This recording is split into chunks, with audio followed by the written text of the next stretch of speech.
Well, tents are set up at Stanford University tonight for the second night in a row. That's despite a notice from the university saying they could be suspended or even arrested.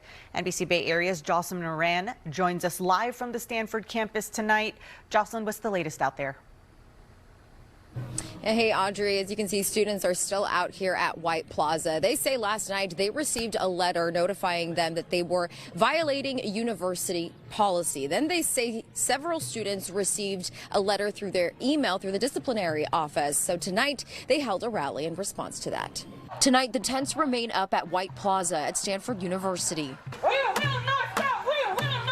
for the second night in a row.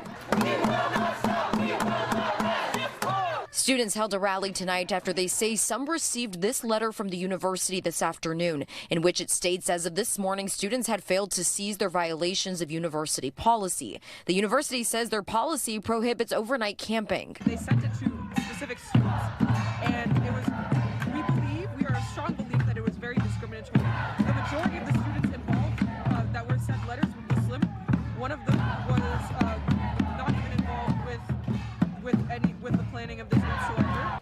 We reached out to the university asking if they could explain what their disciplinary process looks like. They referred us to a statement they shared to students. They say last night university staff handed out letters in which they, quote, informed students that failure to cease conduct in violation of university policy would result in a referral to the Office of Community Standards student conduct process and also could result in arrest if laws are violated.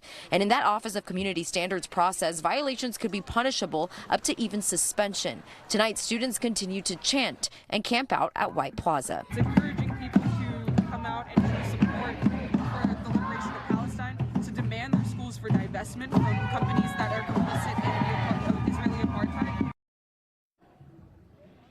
All right, and I did ask the university if they could confirm that those letters were sent this afternoon, and if so, they could also explain the process in which they chose which students to send those letters to.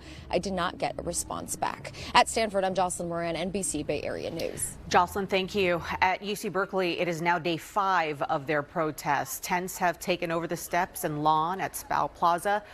It is a mix of students and alumni demonstrators. Today was the last day of regular classes for the university, but protesters say they are willing to keep going until their demands are met.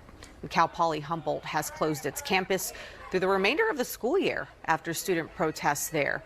Pro-Palestinian activists occupied an academic and administrative building. They've been there since Monday.